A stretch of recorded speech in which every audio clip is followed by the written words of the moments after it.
श्री गणेशाय नमः। स्वागत है आप सभी का हमारे चैनल पर। आज है गणेश चतुर्थी और आज के दिन चौथ माता की कथा सुनने से सभी प्रकार के संकटों का नाश होता है। तो अगर आपने व्रत किया है तो अत्यंत श्रेष्ठ है, अगर व्रत नहीं भी किया तो भी कथा अवश्य सुननी चाहिए। कथा सुनने मात्र से ही भगवान गणेश की कृपा से सभी प्रकार के संकट दूर होते हैं। तो आइए आज के इस वीडियो में हम आपको सुनाते हैं चौथ माता के व्रत की कथा। एक नगर में एक बूढ़ी माँ रहती थी। वह अपने बेटे की सलामती के लिए 12 महीनों की चौथ का व्रत किया करती थी। प्रत्येक चौथ को पंसारी से थोड़ा सा गुड़ और घी लाकर 4 लड्डू बनाती, एक बेटे को देती, एक से पूजा करती और एक हथकार के लिए निकालती और एक चांद उगने पर खुद खा लेती थी। एक समय की बात है, उसका बेटा अपनी ताई से मिलने गया। ताई ने बैसाखी चौथ का व्रत रखा था। ताई से पूछा उसने कि माँ तो 12 महीने की चौथ करती है। तो ताई बोली, तेरी माँ तेरी कमाई से तरमाल खाने के लिए 12 महीने का चौथ का व्रत करती है। अगर तू परदेश चला जाए तो वह एक भी चौथ नहीं करेगी। लड़के को लगा कि ताई तो सच कह रही है। घर आकर उसने माँ से कहा, मैं परदेश जा रहा हूँ, यहाँ तू मेरी कमाई खाने पीने में ही उड़ा देती है। तो माँ ने समझाकर उसे रोकना चाहा, लेकिन बेटा नहीं माना। तो माँ ने उसे साथ ले जाने के लिए चौथ माता की आंखें दी और कहा कि मुसीबत में ये आंखें तेरी मदद करेंगी।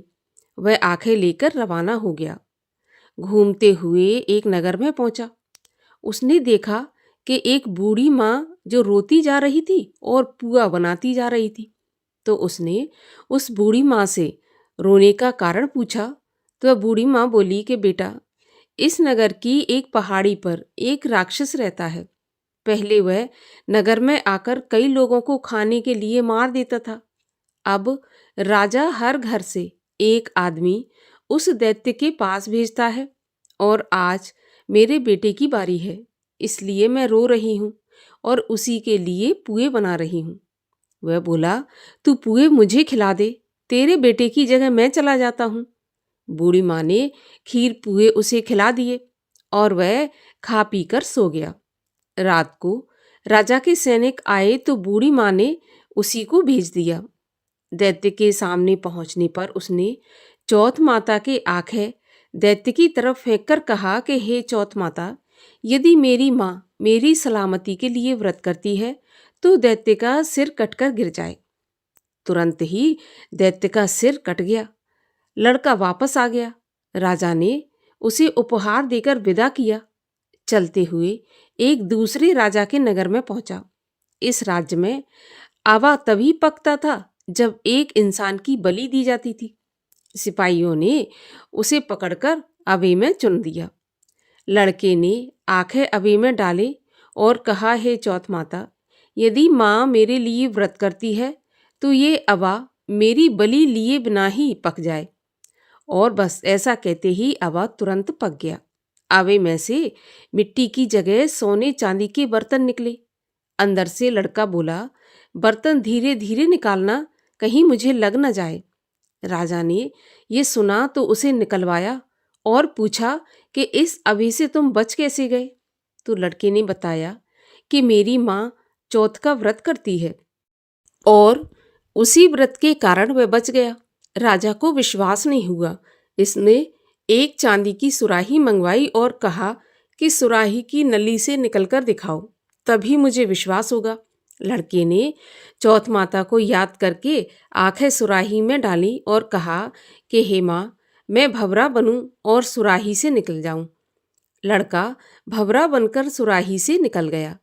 राजा ने खुश होकर राजकुमारी की शादी उसके साथ करवाई और सभी लोगों को चौथ माता का व्रत करने को कहा। तब उसे माँ की याद आई। उसने राजा के पास जाकर खुद के नगर जाने की इच्छा जाहिर की। राजा ने रथ, घोड़ा, हाथी और खूब सारा दान दहेज देकर उसे विदा किया।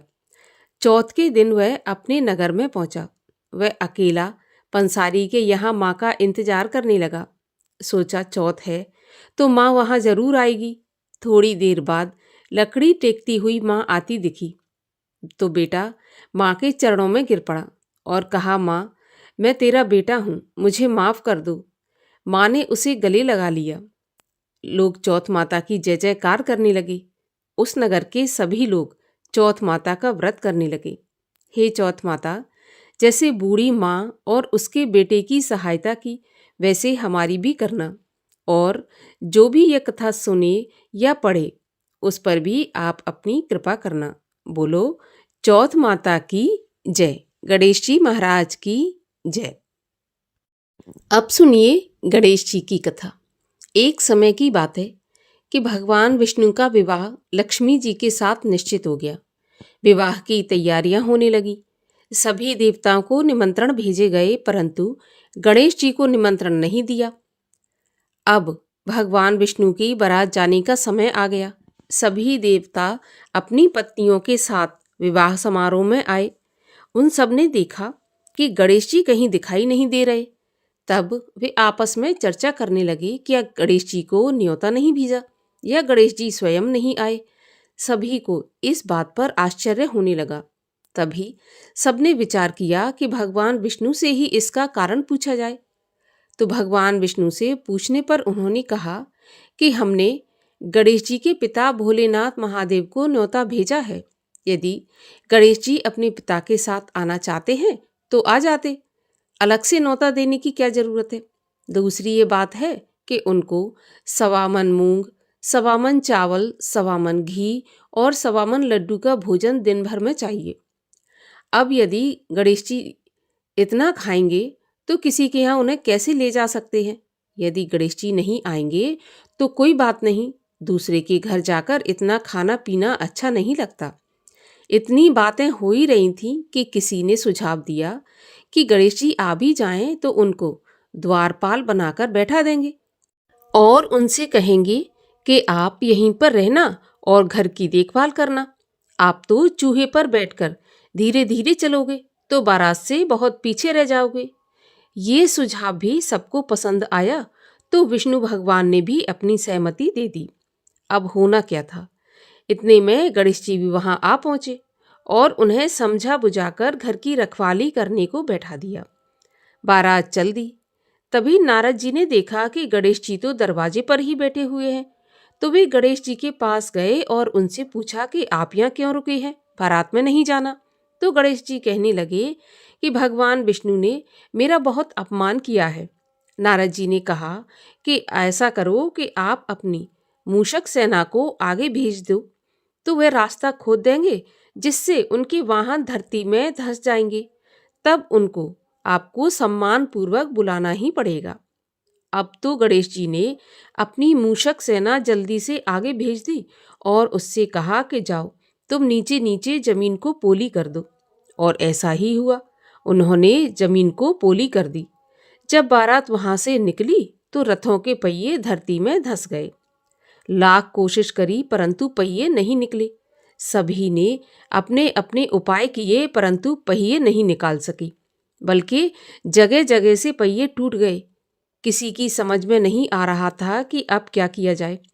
तब नारद जी ने कहा कि आप लोगों ने गणेश जी का अपमान करके अच्छा नहीं किया। यदि उन्हें मनाकर लाया जाए तो आपका कार्य सिद्ध हो जाएगा। ये जो विघ्न आ रहे हैं ये इसी वजह से आ रहे हैं और ये संकट टल सकता है अगर आप गणेश जी को मना लें। तब शंकर भगवान ने अपने दूत नंदी को भेजा और वे गणेश जी को लेकर आए। गणेश जी का आदर सम्मान के साथ पूजन किया। तब कहीं रथ के पहिए निकले। अब रथ के पहिए निकल को गए परंतु वे टूट फूट गए थे। अब उन्हें सुधारे कौन। तो पास के खेत में ही एक खेती काम कर रहा था, उसे बुलाया गया। खाती अपना कार्य करने से पहले श्री गणेशाय नमः कहकर गणेश जी की वंदना मन ही मन करने लगा। बस देखते ही देखते खाती ने सभी पहियों को ठीक कर दिया। तब खाती कहने लगा कि हे देवताओं, आपने प्रथम पूज्य गणेश जी को नहीं मनाया होगा और ना ही उनका पूजन किया होगा, इसीलिए तो आपके साथ ये संकट आया है। हम तो मूर्ख अज्ञानी हैं, फिर भी पहले गणेश जी को पूजते हैं, उनका ध्यान करते हैं। आप लोग तो देवतागण हैं, फिर भी आप गणेश जी को कैसे भूल गए? अब आप लोग भगवान श्री गणेश की जय जयकार बोलकर जाएं, तो आपके सभी काम बन जाएंगे और कोई संकट भी नहीं आएगा। ऐसा कहते हुए बारात वहाँ से चल दी और विष्णु भगवान का लक्ष्मी जी के साथ विवाह संपन्न करा के सभी कुशलता के साथ लौट आए। हे गणेश जी महाराज, जैसे आपने भगवान विष्णु का कार्य सिद्ध किया, वैसे सभी का कार्य सिद्ध करना। जो यह कथा पढ़े या सुने, उसके सभी मनोरथ पूर्ण करना। बोलिए गजानन भगवान की जय। और आइए अब सब मिलकर करते हैं गणेश जी की आरती। जय गणेश जय गणेश जय गणेश देवा, माता जाकी पार्वती पिता महादेवा। एक दंत दयावंत चार भुजाधारी, मस्तक सिंदूर सोहे मूस की सवारी। मान चढ़े फूल चढ़े और चढ़े मेवा, लड्डुअन का भोग लगे संत करे सेवा। जय गणेश जय गणेश जय गणेश देवा, माता जाकी पार्वती पिता महादेवा। अंधन को आँख देत कोढ़िन को काया, बांझन को पुत्र देत निर्धन को माया।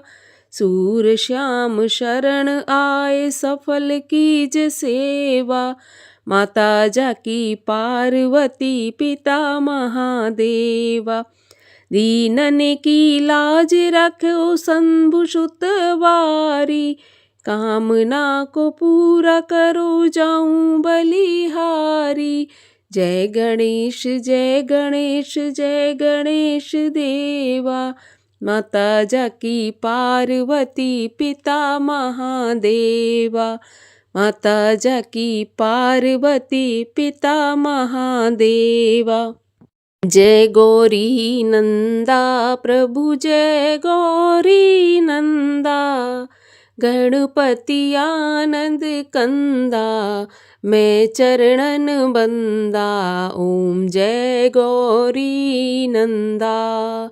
सूंड सुंडालो नयन विशालो, कुंडल झलकंता, कुमकुम केशर चंदन, सिंदूर बदन वंदा। ओम जय गौरी नंदा। मुकुट सुगण सोहंसा, मस्तक सोहंता, बैया बाजू बंदा, पहुँची निरखंता। ओम जय गौरी नंदा। मूषक वाहन राजत, शिव सुत आनंदा, कहत शिवानंद स्वामी, मेटत भव फंदा। ओम जय गौरी नंदा। बोलिए गणेश जी महाराज की जय।